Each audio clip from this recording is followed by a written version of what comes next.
Hey, what's up, Roxstars? It's Rox, and I am coming to you today with a review for Real Housewives of Potomac Season 2, Episode 9. I'm trying to get rid of this glare. It just started raining. It was nice and sunny. Well, it wasn't sunny, but at least it was bright. Now it's dark, and it's a little bit of a glare, so I'm sorry. Y'all know it's fucked up in this car. I'm gonna do something about it eventually. Anyway, you guys, let's get to it, shall we? Alright, you guys, so it's the day after Ashley's big event at Oz, and she is anxious to read the comment cards. Remember, she told everybody to jot down what they did and did not like, and she's nervous because if the event was a failure, then that will be a direct reflection on her marriage. She sits down with her bartender and they look at the cards, and so far so good. People are telling her what they like, and it seems like everyone is leaning towards a more Americanized menu. So she feels like she has done the right thing in changing it up a bit. Mike shows up. He tells her he wants to talk to her outside. And then he tries his hand at apologizing. That's not how he wanted things to go. He wants the happy-go-lucky marriage that they used to have, you know, when he had his young whippersnapper and he was just an old rich man taking care of her. She feels like he doesn't treat her as an equal. She feels like he treats her as a child and discounts anything that she wants to do.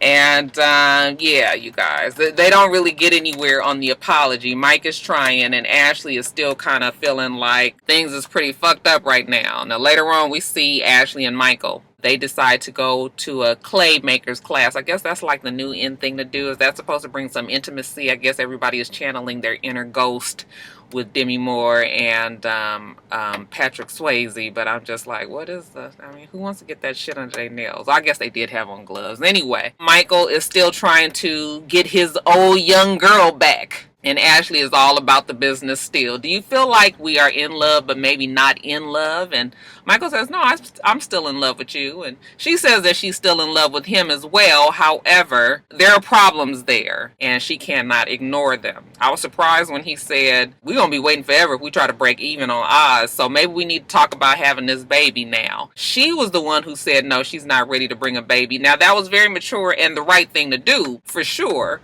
You don't need to bring a baby into some shit that's fucked up. But I was also thinking like, girl, that's your ticket. Unless I'm missing something in the equation, you ain't got no damn money. You got the come up when you got with Michael. I mean, you know, I guess maybe from the show she's getting some money now, so maybe she's feeling herself a little bit more and all of that. But I mean, you know, that's the trivial, petty, you know, gold digger side of me. Now, the righteous side of Roxanne says, yeah, you don't need to have no baby, so that was a good idea that she said that. Ashley says, you know what, she thinks that they need some time apart. I said, girl, you don't even go there. What are you is really taking this too far, huh? There's really some problems there. Now, there's going to be a Bermuda trip. We're going to talk about that in a second. So she is actually looking forward to going on this girl's trip. This will give her some time to be away from Michael and some thinking time where she can just kind of clear her head and figure out where she is in her marriage. Now, speaking about where people are in their marriage, let's talk about Robyn and Juan. Or more so, let's just talk about Robyn and the fact that she goes to talk to a therapist under the advice of Dr. Jeff. Now, she says that she understands that people have a problem with her and Juan's relationship. People don't really know what's going on. Okay, but she's fine with it. She's fine with it. And you guys are the one that have the problem. And she doesn't really pay attention to any of these people until her mother actually told her, you know, maybe you need to make some decisions on this relationship. And because she values her mother's advice so much, well, maybe, you know, a therapist can't be a bad thing. So she goes there. You can tell she's uncomfortable. Oh, is this where I sit, you know, lay on the couch and tell them my problems? And then she starts the old crazy-ass stupid story between her and Juan's relationship. They were married 7 years. They got a divorce. A year later, he moved back in for emotional support, she said. I was just like, what? What is, because she had the babies, like she wasn't clear, so I didn't know what the fuck he was emotionally supporting her on, considering they were divorced. But yeah, the story sound crazy to me. She asked the therapist, did it sound crazy? The therapist was like, no, but I'm sure the therapist hears all kind of crazy stories, so ain't nothing too crazy for Miss Girl. But Miss Girl tells her, well, what do you want, Robyn? Do you want love?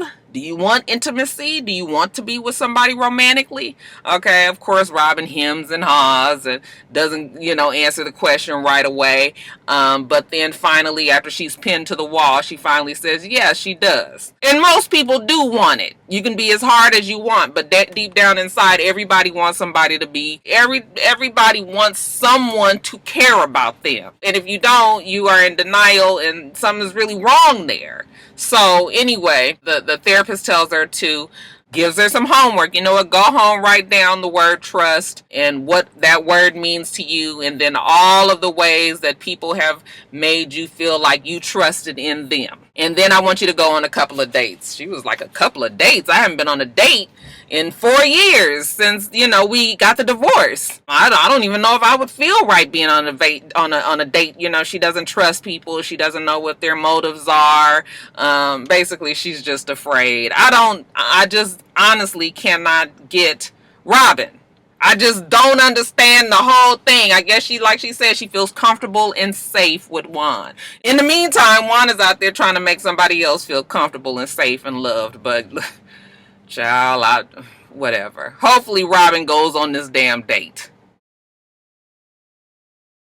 And now Karen and Giselle, they go to lunch at the Summer House. And I guess Summer House is some swanky place.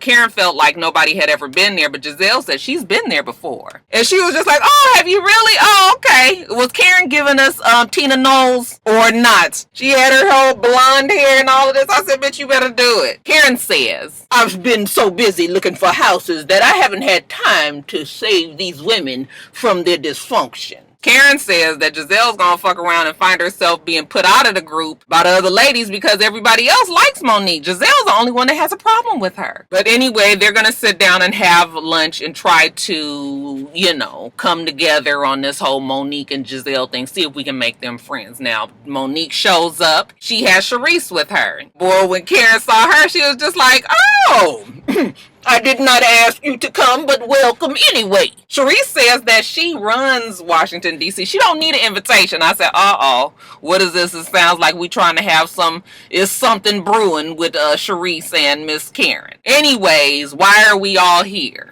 Monique says to Giselle that we are not meshing, and then she goes through all of the situations where they have seemed to bump heads and how she just feels like if we could just have a conversation and you can get to know me, then if you don't like me after that, then we can go from there. But you didn't like me from jump. She feels like Giselle has never even tried to give her a chance. That's why she was trying to get her phone number from her the other day, so she can apologize, and Giselle said, you didn't ask. She was like, what are you talking about, didn't ask? And she was like, no, you demanded. She was, how the fuck you supposed to ask for somebody's damn number? I mean, what am I supposed to formally say, ma'am, may I please have your phone number so that I may then call you and discuss the problems that we two have with each other?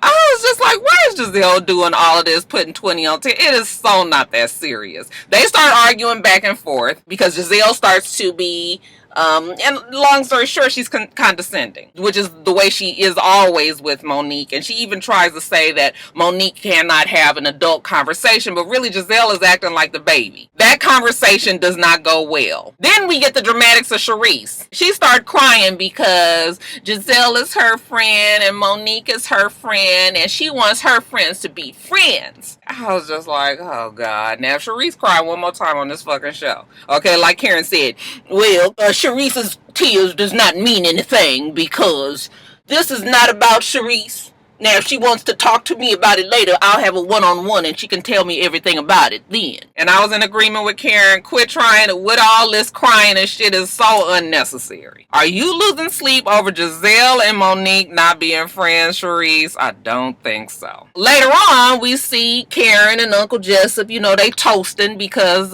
they was able to get the house sold. And it sold fairly quickly. Now we have another dilemma. We have to move out of here fairly quickly. They only have a couple of weeks. Uncle Jessup suggests that, they look over in Great Falls. Two of the houses that she liked were in Great Falls. She says that she can move to Great Falls. She doesn't have to stay in Potomac. Jessup, I can be fabulous somewhere else. It's only 20 minutes away from Potomac. My title as the Grand Dame goes with me anywhere. Later on, she meets with Charrisse. She's going to tell her about the cash deal on the house. Now, this is why I said that some shit is stirring up here. And this is another problem that I have with Potomac. I know a lot of people said that they actually love the show, so hopefully the show will do well. But I feel like the show, they guide you so, it's so overt and obvious that they're trying to guide you along a storyline. It doesn't feel like it happens naturally. I already felt like that with the Giselle Monique thing. Now I'm feeling like that with this whole Charrisse and Karen thing, you know, because Charrisse brings up the fact that, you know, it's strange that they were able to get this house sold, you know, because it had got all the way down super low. You remember the bottom feeders was about to start buying this house. It comes out of the blue to me because Charrisse and Karen have been fine. Now all of a sudden Charrisse is real petty and, you know, kind of funky in the confessionals, and it just feels like it came out of the blue. I don't know if it's the editing or what, but that is the problem with that I have with Potomac. It's weirdly spliced and diced together. But anyway, Karen tells her, I don't see any houses in Potomac that I like. Charrisse is like, I don't understand why she can't find a house. I mean, Monique and her husband was able to find a house like that. Karen's like, you know what? She feels like she wants to plan a trip. Let's plan a girls trip and all the girls go and we have a good time. You know, again, Charrisse, how is it that she's planning a trip to go somewhere when she's in such a hurry to move? Okay, now it's not making sense, okay? Instead of them letting us put this all together by ourselves, you know, they are guiding us through the storyline. But anyway, listen, change is difficult. Okay, I feel like I need a vacation. I am so ready for a break. So where are we going? Okay, throw out some names. Finally, Bermuda comes up. Karen will be the host. Charrisse will be her assistant. She will help her plan this trip. Now let's skip over to Monique. Is her baby Milani? I think that's her name. Like, niggas always got to put a spin on it. Melanie, okay, but Milani. Milani's going to be turning a year old, and she's going to have this big, fantastic birthday party for her. Not only that, it's going to be a dedication to Christ. Yeah, it's going to be this whole big, huge thing. Her man then gave her a budget of $20,000. You know, she going to hit it right on the nail, you know, give or take $5,000 or $10,000. But yeah, she said that they're going to have it at their, 25-acre lake house. They're going to have 200 guests. It's going to be this whole big shebang. The day of the party comes and there's a little snafu because the traffic is really bad that day and it's taking a long time for everybody to get there, so she's getting a little stressed and everything, but slowly but surely people start trickling in. She's worried about her pastor. He missed a flight. I guess he was coming from somewhere, so now they're not quite sure what time he's going to get there. The caterers aren't there yet. The valet isn't there yet, so you know, everybody's kind of trying to chip in. But like I said, as the day goes on, everything starts to fall into place. People start getting there and everybody's having a good time. She's got face painter, she's got a dunk machine, she's got a popcorn machine, she's got a petting zoo, you know, she's got all of this going on. It looks like it's a fun time had by all. The girls all get there with the exception of Giselle. We see Robyn get there with the boys. She said that Juan is at his basketball camp. Wink, wink. Was that a wink? Ashley comes and she doesn't have Michael with her. You know, here goes Charrisse again. So fucking worried about everybody else this episode. Oh, that's funny that she's not with Michael. They're like Sonny and Cher. Where the fuck your man at? Shut up, Charrisse. Shit. Suddenly, then of course Pastor makes it, you know, Pastor Chad, and everybody's happy. So the gang is all here, minus Giselle. Of course, she has not been invited. Giselle is working out, getting her body ready for Bermuda. Now at the party, the girls are talking about Bermuda as well. Karen says, it was my brainchild and I have Charrisse helping me. Charrisse says, please, I am no helper. I throws events, baby. What the fuck does Karen do? Okay, I immediately thought back to her Casino Royale event where she had a goddamn barbecue in the vestibule of y'all remember that bullshit that she had last year? And right at the damn door, they knock at the door. She tried to have a speech with Uncle Jessup anyway. Maybe Karen is not the best at throwing some things.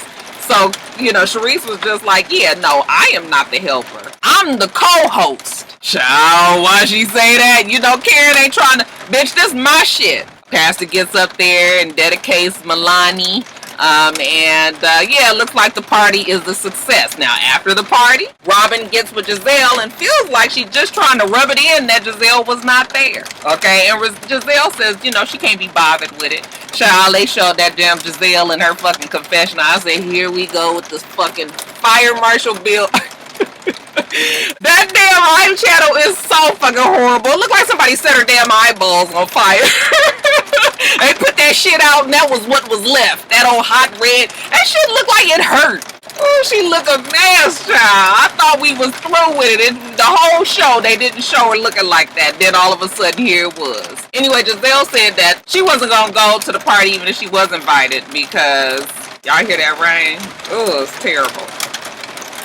You know, she don't really see it for Monique, so it wasn't even no sense in her trying to go. I said, bitch, you would have went, because that would have been one more opportunity for you to be up there shady and petty and bothered and jealous, even though she calls Monique a hater. And I said, of what? What does Monique have to be jealous or hating on Giselle of? You guys, please let me know, because I don't see it. Robyn starts to tell her also about this trip to Bermuda and how, you know, Charrisse and Karen are fighting over, you know, who's hosting it. And Giselle was like, it's not a competition. Like, what is going on with Karen? She's tripping lately. Something is up. Here we go with the gentle leading down the storyline again, but I digress. They say that Karen needs to take her ego out of it. Then at the same time, we see that Karen has Charrisse at the house again so they can clear up this whole thing about who's the host, who's the assistant. I want to run some things by you, but first, I want to talk about, you know, we had a little moment at Monique's house the other day. Charrisse says, no, baby, you had the moment, not me. Karen says, look, we not co-hosting, okay? This is my trip. I'm the one that said it. I'm going to plan everything. I asked you to help me plan. That's it. Charrisse is still maintaining, I am no assistant. Well, I think Karen realizes that they are not going to be able to agree on this one. So then Karen says, okay, well, how about this? I suggest that I take a day to host and you take a day to host. That way, we will not get in each other's way. So Karen tells her she's going to host the welcome dinner, and Charrisse says that she will do a sunset cruise. And they seem to agree on that. I guess they're going to have to see who can outdo the other. And of course, they both agree that they're going to be an example to the other girls. Alright, you guys, let me get off of here, get me something to eat, and get on back to work. Make sure that you rate, comment, and subscribe to the channel. I'm itsrox, the channel is for itsrox. Everything else I do will be in the bottom bar. Alright. So I hope that you have a wonderful, wonderful rest of your day. I plan on doing the same. Till next time, Roxstars. Bye.